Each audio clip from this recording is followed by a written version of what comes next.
bonjour, bonjour à toutes et tous. Je m'excuse, je n'ai pas bien compris. Mon français, ce n'est pas la meilleure, mais je voudrais tout d'abord remercier l'invitation d'Assis, mais de toutes les partis pour la voie démocratique.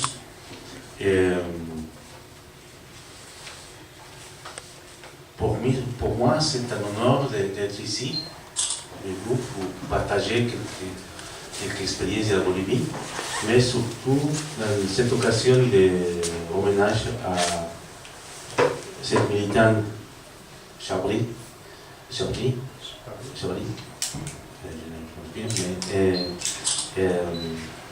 comme un exemple de tous les engagements pour la lutte sociale dans le monde. Dans mon pays aussi, on a des personnes qui sont mortes pour toute la lutte qu'on a plusieurs années. Et sur le sujet de ces soirées, des mouvements sociaux à pouvoir politique, comme vous venez de savoir, en Bolivie, on a commencé, on est dans un processus de changement social très profond qui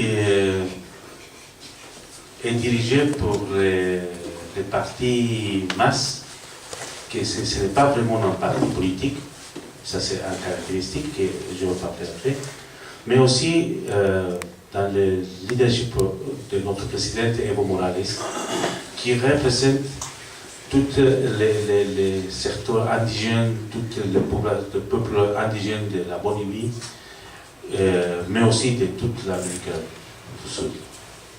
J'ai dit que c'est vrai que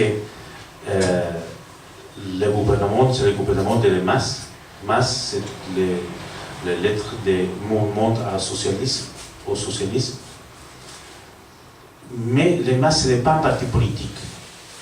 Plutôt, c'est une coordination de tous les mouvements sociaux de la Bolivie.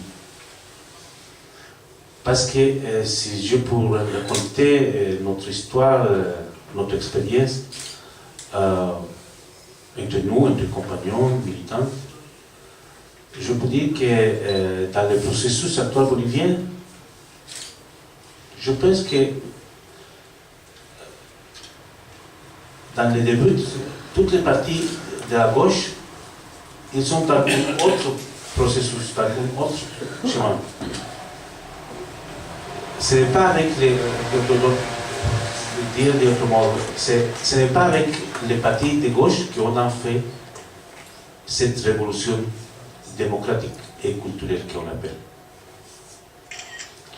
Après les 180, après la chute du mur de Berlin, tout ça, la plupart des partis de gauche, ils sont devenus pas uniquement social-démocrates, mais aussi très complacés, très amis de néolibéralisme en Bolivie. Mais les mouvements sociaux, et principalement les mouvements sociaux indigènes, ils ont continué avec la lutte. Parce que ce n'est pas uniquement une lutte idéologique dans le cas de la Bolivie, c'est une lutte pratique, très pratique. C'est tout un peuple, comme les peuples indiens, que nous avons la plupart des jeunes en Bolivie, plus de 60% de la population sont les peuples indigènes.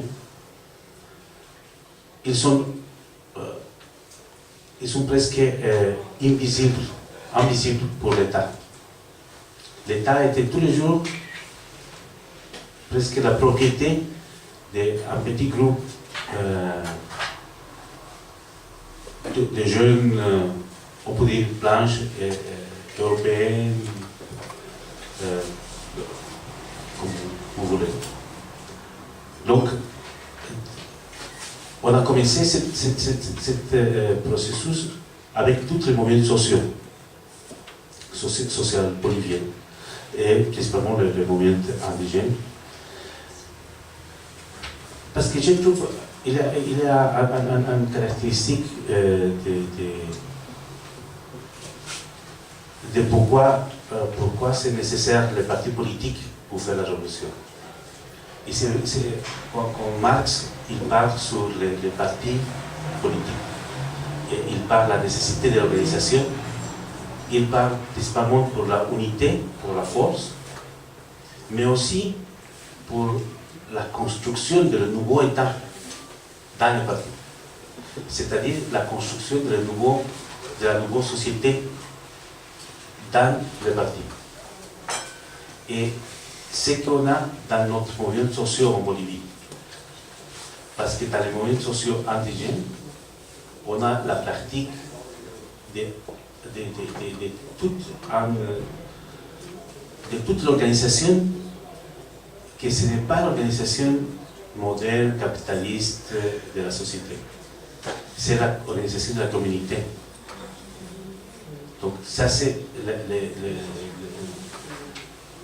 la possibilité de construire le nouveau État qu'on est en train de construire.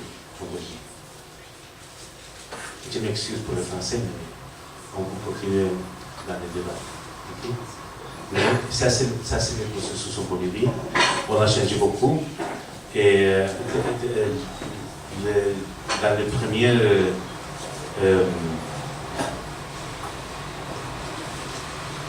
dans la première action que le président Morales a prise dans le gouvernement a été la nationalisation de toutes les ressources naturelles.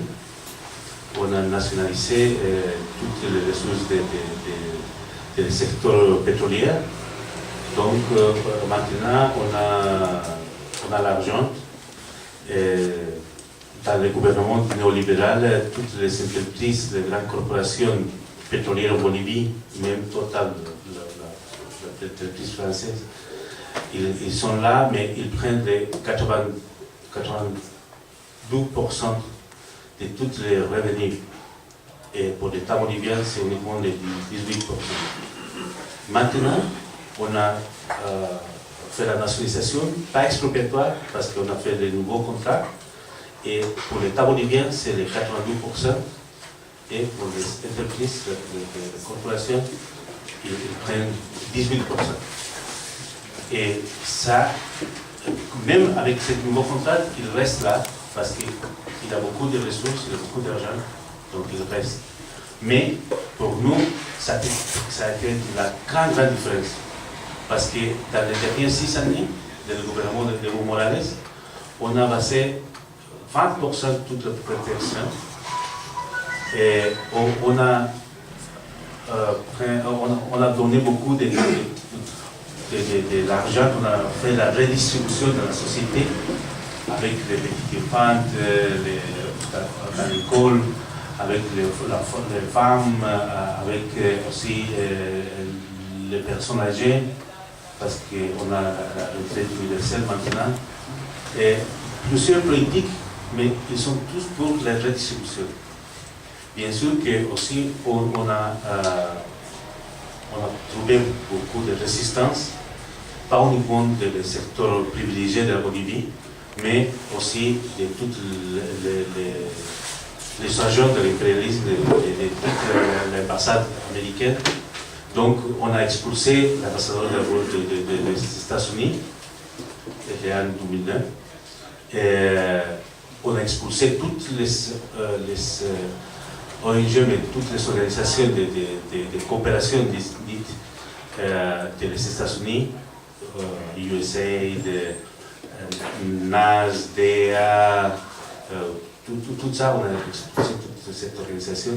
Aussi, on a rompu la relation avec les FMI et la Banque mondiale, mais maintenant ils sont revenus en Bolivie parce qu'ils sont très curieux de comment est-ce qu'on a réussi cette politique contre la pauvreté.